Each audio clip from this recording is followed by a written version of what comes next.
अरे मोदी जी विष्णु का उतारे तो यहाँ जिंदा क्यों है? मर के ऊपर पहुंचे ना, मरकर वहाँ पर जाए विष्णु की जगह तरह वहाँ पर बैठे समुद्र के अंदर।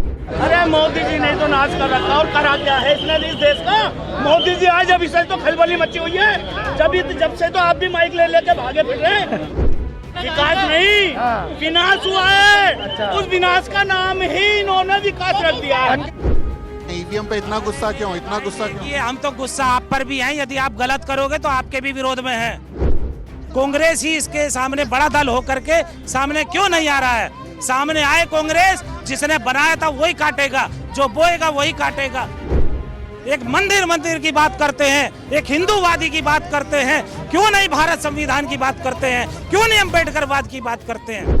तो इस वक्त मैं राजधानी दिल्ली के पटियाला हाउस कोर्ट के गेट नंबर 4 के बाहर हूँ और मेरे पीछे आप देखेंगे बड़ी संख्या में ये लोग यहाँ पर इकट्ठा हुए हैं। ये लोग किस लिए इकट्ठा हुए हैं वो मैं आपको बता दूँ। इनके हाथों में आप बैनर देखकर समझ गए होंगे कि ईवीएम हटाओ भारत बचाओ। ईवीएम के मसले पर यहाँ पर सब लोग एकजुट हुए हैं। मिशन सेव कॉन्स्टिट्यूशन के राष्ट्रीय संयोजक एडवोकेट महमूद प्राचा और उनके साथ एडवोकेट भानु जो हैं वो यहाँ पर मौजूद हैं और ये लोग यहाँ पर फिलहाल इकट्ठा हुए हैं और एक मार्च का इन्होंने ऐलान किया है। बड़ी संख्या में लोग यहाँ पर आए हैं और इन लोगों ने इलेक्शन कमीशन तक मार्च करने का ऐलान किया है।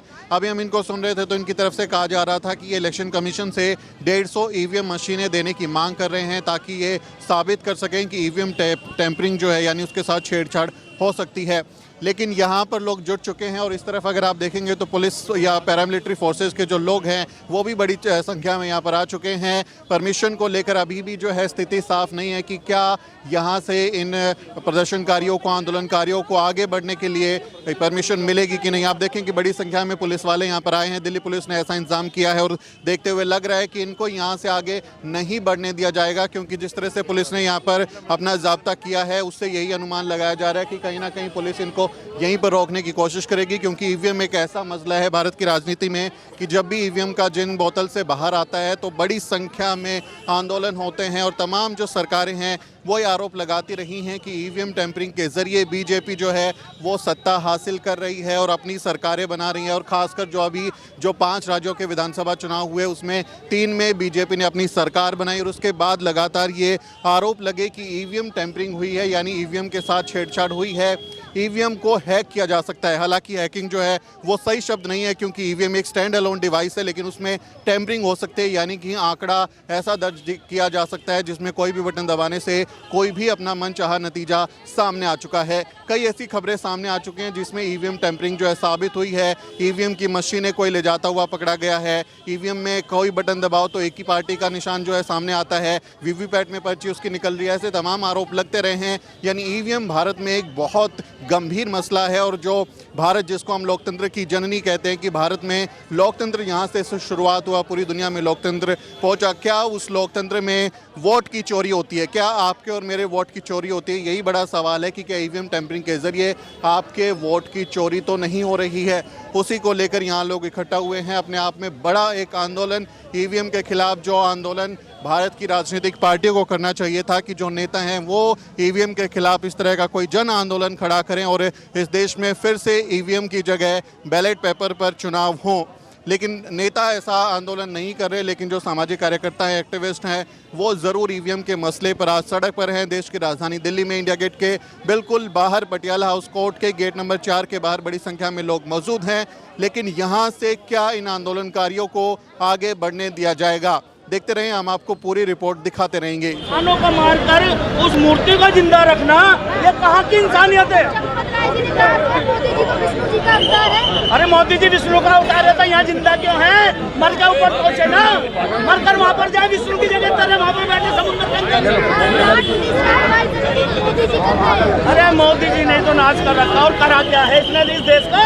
मोदी जी आए जब इसे तो खलबली मची हुई है, जब से तो आप भी माइक ले लेके भागे फिर रहे। मोदी जी नहीं तो शांतिपूर्वक आपकी भी प्रेस कॉन्फ्रेंस हुआ करती थी। आप लोगों के बीच में जब ब्रांड चैनल आता है वो सिर्फ वही बात करता है जो मोदी जी चाहते हैं। ठीक है। आप लोग ना हो, सामने देखिए इधर, पब्लिक को पता न चले, सोशल मीडिया ना हो, आप लोग अगर लोकल चैनल ना हो, अरे विकास हुआ है कहा जा रहा है।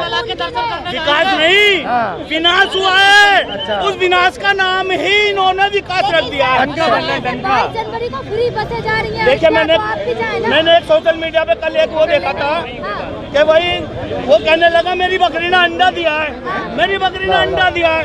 आपने कहा जी बकरी कैसे अंडा दे सकती है? उसने कहा मैंने मुर्गी का नाम ही अंडा रख दिया। तो इन्होंने विनाश का नाम विकास रख दिया। चलिए ठीक है। तो राम मंदिर बनना खुश नहीं है क्या? नहीं, मैं खुश नहीं हूँ। मैं राम को नहीं जानता, मैं रामायण को नहीं जानता। मैं तो ग्रंथ उसको जानता हूँ जिसका इतिहास है, जिसका कोई इतिहास नहीं है, जिसे सुप्रीम कोर्ट ने, हाई कोर्ट ने नाटक बता दिया, काल्पनिक बता दिया। आज आप इतने पढ़े लिखो कर फिर भी रामायण की और राम की बात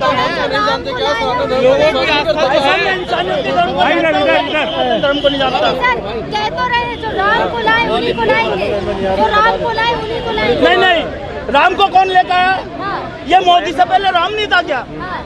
राम को मोदी जी लेके आएंगे या मोदी जी को राम लेके आए, ये बता दीजिए नारा पहले। तो भाजपा का है ना। अरे नारे तो कोई भी बना ले, आप भी नारा बना लो अपना। हाँ नहीं, मैं तो एक बात कर रहा हूँ, तो प्रधानमंत्री चलिए ठीक है, ठीक है। जनता को नहीं देख रहा, इनकी भूख प्यास को नहीं देख रहा, रोजगार को नहीं देख रहा है, इनके सारे हकों का हनन कर दिया है। मैं आपको सुन रहा हूँ, काफी बड़ा जोश में चिल्ला चिल्ला के जवाब दे रहे हैं। ईवीएम पे इतना गुस्सा क्यों, इतना गुस्सा क्यों? ये हम तो गुस्सा आप पर भी हैं, यदि आप गलत करोगे तो आपके भी विरोध में हैं। हमारे देश के आज मनुस्मृति लागू कर दी है और वो लागू है ईवीएम मशीन से।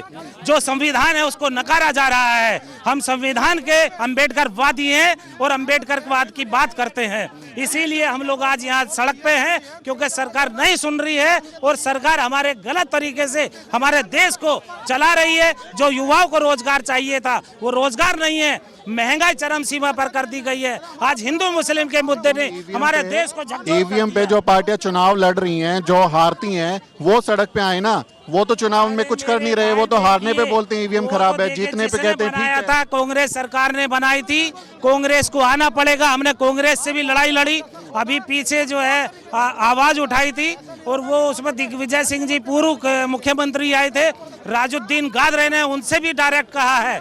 और आज आपके चैनल के माध्यम से भी कहना चाहता हूं, जो आज जिसने बनाई थी कांग्रेस ने, कांग्रेस ही इसके सामने बड़ा दल होकर के सामने क्यों नहीं आ रहा है? सामने आए कांग्रेस, जिसने बनाया था वही काटेगा, जो बोएगा वही काटेगा। उस देश को हमें अपने से यदि प्यार है, जो देशद्रोही है वो ईवीएम का पक्ष करेगा, और जो देश का प्यार करने वाला है, हमारे भारत का नागरिक है, वो जो है बैलेट पेपर की बात करेगा। मोदी जी कहते हैं कि ईवीएम से समय बचता है, जल्दी चुनाव हो जाते हैं। मोदी जी हैं, वो किसकी शपथ लेकर के, संविधान की शपथ लेकर के प्राइम मिनिस्टर है। संविधान की बदौलत जो है प्राइम मिनिस्टर है, वरना तो मुझे बतला दीजिए वो कहां से प्राइम मिनिस्टर हैं। और वो आज यदि जनता के विरोध में काम कर रहे हैं तो किस बात के? प्रधानमंत्री कह रहा है कि नहीं गड़बड़ होती, प्रधानमंत्री पे भरोसा नहीं आप लोगों को? नहीं है भरोसा, वो ईवीएम से बना हुआ। यदि उनके ऊपर अपने ऊपर भरोसा है कि वो इतना अच्छा काम कर रहे हैं तो वो बैलेट पेपर से चुनाव कराइए। क्यों नहीं करा रहे हैं? क्यों महंगाई नहीं कर रहे? आज अनुच्छेद 51 के जानते हैं, उसके खिलाफ, उसके विरुद्ध जा करके आज पूरे देश को गुमराह किया जा रहा है। उसको गुमराह करके एक मंदिर की बात करते हैं, एक हिंदूवादी की बात करते हैं। क्यों नहीं भारत संविधान की बात करते हैं? क्यों नहीं अम्बेडकरवाद की बात करते हैं? तो राम मंदिर के नाम पे तो इतने आंदोलन हो रहे हैं, भीड़ भी आ जा रही है, ईवीएम के नाम पे तो नहीं जुटा पाए। अरे मेरे भाई देखिए, जो नेकी है वो नो केस चलती है, नेकी नो कोस और बदी सो कोस। यानी वो जो गलत है उसका आज प्रचार प्रसार मीडिया भी करता है। आज आप लोग जो यहाँ खड़े हैं, मैं समझता हूँ कि आप सच्चे अम्बेडकरवाद हैं, सच्चे देशभक्त हैं, इसीलिए आज यहाँ पर आप मौजूद हैं। वरना जो है गलत का साथ देते, क्यों नहीं अम्बेडकरवाद का साथ दे रहे हैं सब लोग? इसीलिए हमारे देश को आना पड़ेगा, जो सच्चे देश को देश प्रेमी हैं उनको बैलेट पेपर की बात करनी पड़ेगी, जनता की बात करने की, शिक्षा की, चिकित्सा की, बेरोजगारी की। क्यों नहीं मुद्दे उठाए जा रहे? आज इलेक्शन कमीशन वाला अगर आपको एक ईवीएम दे दे, बोलेगा इसको हैक करके दिखाओ, तो कैसे करोगे? अरे भाई साहब, वो सारे हमारे साथ में एक्सपर्ट हैं, वो सारी चीजें करके दिखा देंगे। और देखिए, मैं आपके सामने एक खिलौना लेता हूँ, ये खिलौना हमारे बीच में, इसमें कुछ भी मैं लगा दूं और इसको 1 मिनट से पहले डिलीट कर देता हूँ। ये लगा हुआ है, डिलीट कर दिया, हो गया डिलीट। अभी मैंने आपके साथ में एक कागज निकालो, कोई सा भी कागज निकालो, ये लिखा हुआ है, ये 50 साल भी मैं निकालूंगा ना तो यही लिखा हुआ मिलेगा। ये गांधी जी छपे हुए मिलेंगे, चाहे मैं 10 साल बाद निकालूं। लेकिन यदि आपके मीडिया में मैं अभी चाहूं तो उसे डिलीट कर सकता हूं, आप कर सकते हो डिलीट। तो वो ईवीएम है, उसे घटा लो या बढ़ा लो। और जब उसके चुनाव में यदि आपको अपने ऊपर भरोसा है तो आप क्यों नहीं ईवीएम हटा देते? बैलेट पेपर लाओ, देश बचाओ, संविधान बचाओ। साथियों, अगर आपको द न्यूज वीक का काम पसंद है और आप चाहते हैं कि हम यूं ही अम्बेडकरवादी पत्रकारिता करते रहें तो हमारी आर्थिक मदद जरूर करें। आप अपनी स्क्रीन पर दिखाई दे रहे इस QR कोड को स्कैन करें और न्यूज वीक फाउंडेशन के खाते में अपनी दान की राशि भेजें। QR कोड के अलावा आप UPI के जरिए भी मदद कर सकते हैं। आप हमारी UPI ID newsweek@YesBank पर भी मदद भेज सकते हैं। इसके अलावा आप हमारे अकाउंट में भी मदद भेज सकते हैं। खाते का नाम है news week foundation, account number है 02358800000640। IFSC कोड है YesB000235। बैंक का नाम यस बैंक है और ब्रांच है नेहरू पैलेस, दिल्ली। आप डोनेशन के एवज में इनकम टैक्स में भी छूट पा सकते हैं। डोनेशन की रसीद पाने के लिए ट्रांजैक्शन का स्क्रीनशॉट हमें भेजें, टाइप करें डोनेशन स्पेस आपका नाम और हमें 8595794224 पर व्हाट्सएप करें।